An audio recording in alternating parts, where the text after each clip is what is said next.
Hey guys, this is Mike, and you're listening to Feeling Twisty. I'm really glad you're here.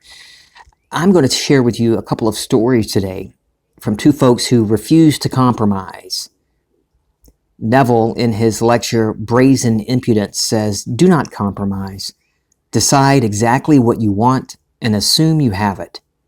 If your world would change, determine what it would look like, then construct a scene which would imply you were there.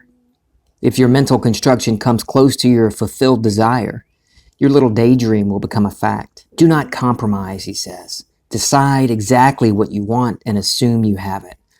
And these two stories, the folks that shared them with me, believe and know and live by the principle, imagining creates reality. So the first story is from Dan. His mother, the other day, wanted to go to the grocery store, and she needed to get some V8 juice for his father. Now, with the pandemic lockdown going on, there have been some shortages at the grocery store, so she was concerned that there wouldn't be any V8 juice at the store, and she expressed her concern to Dan. Now, Dan didn't buy into the worry. He didn't get into a sympathetic conversation with his mom or start agreeing with her that there's going to be trouble. No, he knew exactly what to do. He created a scene in his imagination that implies the wish is fulfilled. And his wish for his mother was that she got the V8 juice that she wanted. So it was a simple scene. He imagined himself putting the can of V8 juice on the shelf in the basement. And then he says he dropped it. He let it go, knowing it's done. His mom comes back from the store with the V8 juice, and Dan, just a few minutes later, finds himself doing exactly what he did in his imaginal scene, putting the can of V8 juice on the shelf. He did what Neville says here in this lecture. Determine what your world would look like with the wish fulfilled, then construct a scene which would imply you are there. He knows that when he enters a scene in imagination, and he plants that seed, and trusting that imaginal act, trusting his imagination, that it must come to be. And it did a short time later. Thanks, Dan, for sharing that. The second story comes from Amanda. Now, I've shared Amanda's stories a number of times. She's always a good resource for stories because she gets this. She knows that imagining creates reality, and she intentionally affects her life in wonderful ways with the use of imagination. So this story came in actually right before I started recording this episode.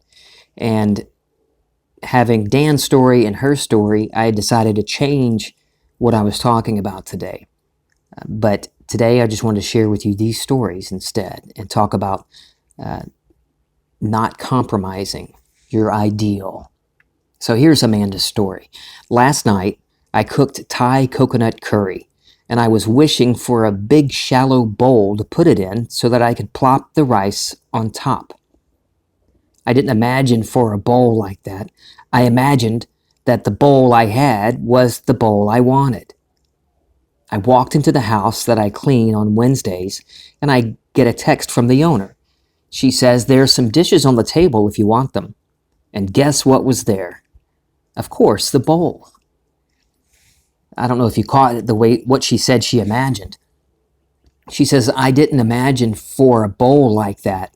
I imagined that the bowl I had was the bowl I wanted."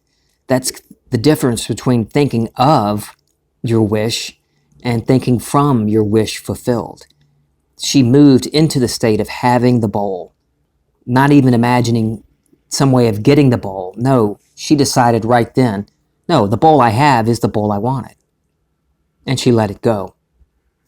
The next day, fewer than 24 hours later, she gets the bowl in a wonderful way that she could not have predicted. That's not something you can devise or try to manipulate. Now, Amanda has another principle she lives by, and that's reducing waste in the environment. She chooses to spend most of her buying is done on secondhand items. 75%, she says. That's her goal, and she sticks to it.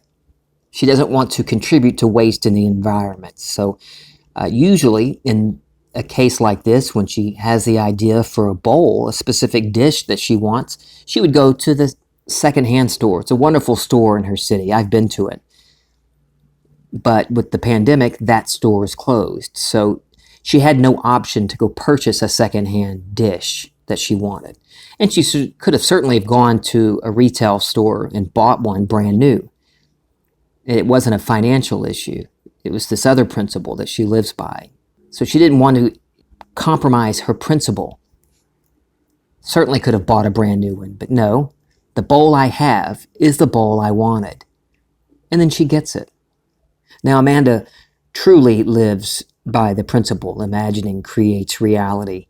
And everywhere she goes, whenever she's doing, if she knows something, that there's something she wants, if she has a desire, she immediately assumes she has it. And here's another story from Amanda. Yesterday, I was at my dad's and saw this beautiful green planter and thought, I like that. If he gets rid of it, I want it. But I didn't say anything. Today we went, and guess what he asked if I wanted? The green planter. So she didn't ask her dad for it. She just assumed that it would be hers. And the next day, it is hers. And that's a good example of how whatever you imagine, whatever your desire is, whatever it is, however crazy it might be, if you assume the feeling of it being done and sustain that feeling, the state that would have brought about that feeling must be objectified in your life. And there are 3 great examples from Dan and 2 from Amanda, where you don't compromise what you want. Know what you really want. Don't be ambiguous about it. Be very clear on what you want. It doesn't have to be a specific dollar amount. It could be very specifically financial freedom.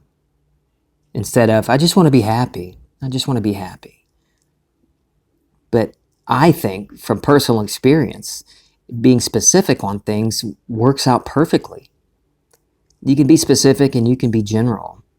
It's the feeling that you capture and that feeling that you sustain. That subtle, simple, quiet knowing that it's done. Often, I used to compromise with what I wanted. I would imagine up some wonderful things. Shoot for the moon, you know? Okay, good, seed planted. And then some time would pass and nothing was coming about. And so then I would start to negotiate with myself. Well, maybe, okay, I don't need $10,000 this month. Maybe $5,000. I can get by with $5,000. If a couple days pass, okay, maybe $5,000. I don't really need that. Hell, $750 is what I really, really need. You know, the next day, negotiating some more. Okay, $750. I can do without. I could skip a bill. Okay, if I can just get $300 by tomorrow, I'll be fine. And I was very frustrated. I had a lot of frustration because I kept compromising what I wanted. I didn't stick to the ideal. It's okay to shoot for the moon. It's okay to imagine beyond what you've ever experienced. That's the whole point. We grow, and then we want to grow some more. You fill up that new state, and let's push the boundaries. Let's expand. Like that verse I quoted the other day, the kingdom of heaven is expanding in some of you right now. And I think, from my own experience, the best way to get to that point and to understand that, this kingdom of heaven that the Bible talks about and that Neville talks about, is your imagination. That's what this is. The creator of everything we experience. So how can you ever get to know your imagination as being one with you if you don't continue to push past what's comfortable? Yeah, we're just getting by, but let's do better. Yeah, we're doing really well, but let's do better. Let's do something different. You don't have to always be getting a bigger house. You want a new house? That's great. Get inside that new house. want to try different things in life, do it. That's what makes this life so beautiful. The differences, all the different flavors and nuances of this experience. So know what you really want. Make it clear. And assume it's done. Assume the feeling of already being that, of having that, of experiencing that. Sustain that feeling. And the state that would have brought about that feeling must be objectified.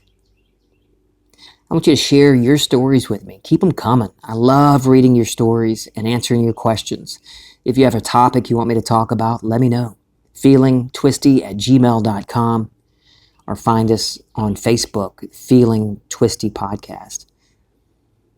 I love you guys. This is Feeling Twisty.